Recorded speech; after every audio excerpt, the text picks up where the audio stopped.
कांदापातीचे उत्तप्पा खाल्ल्याने प्रामुख्याने vitamin C, vitamin A आणि व्हिटॅमिन के मिळते. मुख्य जीवनसत्त्वे: व्हिटॅमिन सी रोगप्रतिकारशक्ती वाढवते, व्हिटॅमिन ए डोळ्याचे आरोग्य सुधारते, व्हिटॅमिन के हाडे मजबूत करते.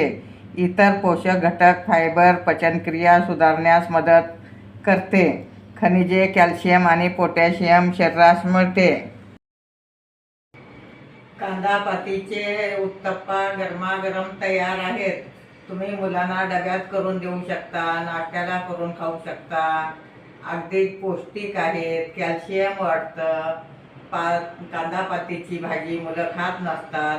उत्तप्पा करून दिलं की गरमागरम खातात. शेंगदाण्याच्या चटणीबरोबर हे उत्तप्पा खाणे. माझे व्हिडिओ लाईक, शेअर, सबस्क्राईब करा. कमेंटमध्ये तुम्ही विसरू नका.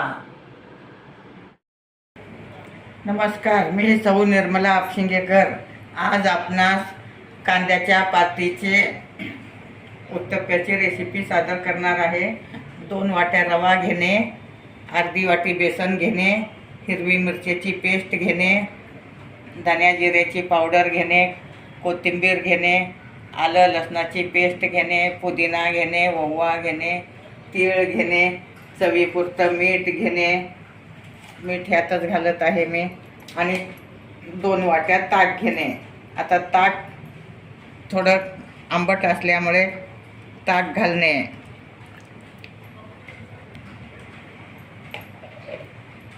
आता आपण रव्यात ताक घातलं आहे. हे ताक छान कालून घेणे.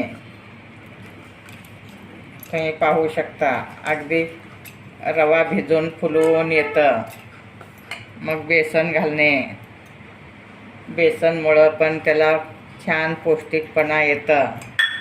बेसनसुद्धा कालून घेणे. अगदी गोळे सगळे व्यवस्थित कालून घेणे. ताक घातल्यामुळे रवा छान आंबूस होतं, फुगून येतं आणि उत्तप्पा खुसखुशीत होतात. म्हणून तुम्ही ताक घालू शकता, दही घालू शकता. अगदी ही रेसिपी झटपट होणारी आहे. आता आपण यात स्वच्छ धुवून बारीक चिरून कांदापात घेतलं आहे. कांदापात घालणे. त्यात तुम्ही टमाटाही चिरून घालू शकता. आता सगळे साहित्य घालत आहे मी. अगदी 1 वाटी पाणी घालून छान कालून 10 मिनिटं ठेवणे.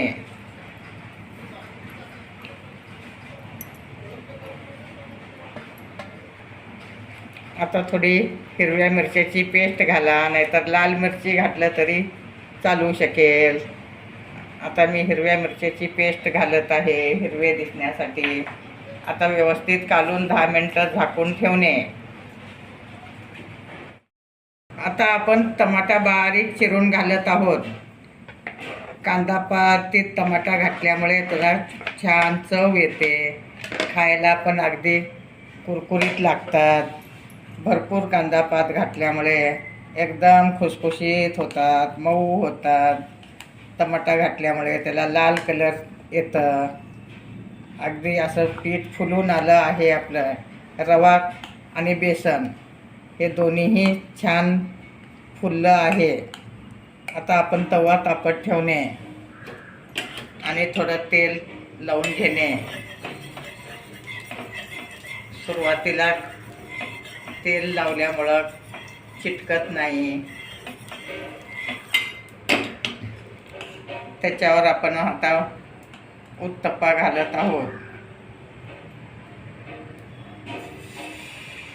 तुम्ही लहान आकारात करू शकता, मोठ्या आकारात करू शकता. सुरुवातीला छोटं करून घेणे, एक नंतर मोठे करणे, मग तुटत नाहीत.